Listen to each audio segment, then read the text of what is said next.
Hello viewers, কেমন আছেন সবাই? আশা করি ভালো আছেন। আজকের ভিডিওতে আপনাদের স্বাগত।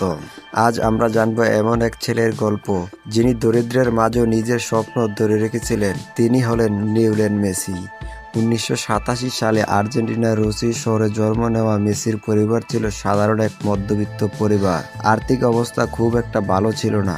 ছোটবেলায় থেকে তার ফুটবলের প্রতি ছিল অসীম ভালোবাসা, কিন্তু সেই স্বপ্ন পূরণ করা সহজ ছিল না। মাত্র 11 বছর বয়সে তার জীবনে আসে সবচেয়ে বড় চ্যালেঞ্জ। ডাক্তার জানান মেসির শরীরে গ্রোথ হরমোনের সমস্যা রয়েছে, যার চিকিৎসা ছিল অত্যন্ত ব্যয়বহুল। এই খরচ বহন করা তার পরিবারের পক্ষে অসম্ভব হয়ে দাঁড়ায়। অনেকেই তখন ভেবেছিলেন হয়তো মেসির ফুটবলের স্বপ্ন এখানেই শেষ হয়ে যাবে, কিন্তু ভাগ্য অন্য কিছু লিখেছিলেন।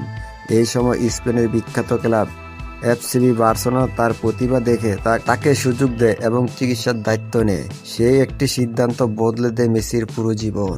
দরিদ্র থেকে উঠে এসে তিনি শুরু করেন নতুন জীবন। কঠোর পরিশ্রম, অনুশীলন আর অদম্য ইচ্ছাশক্তি দিয়ে তিনি ধীরে ধীরে নিজেকে গড়ে তোলেন। ছোট্ট একটি ছেলে যে একসময় চিকিৎসার খরচ জোগাতে পারছিল না, সেই একদিন হয়ে ওঠে বিশ্বের সেরা ফুটবলার। লিওনেল মেসি আমাদের শেখায় দরিদ্র কখনো স্বপ্নের শেষ নয়, বরং সেটা হতে পারে সফলতার শুরু। ধন্যবাদ সবাইকে ভিডিওটি দেখার জন্য। ভালো লাগলে লাইক দিন, শেয়ার এবং সাবস্ক্রাইব করতে ভুলবেন না।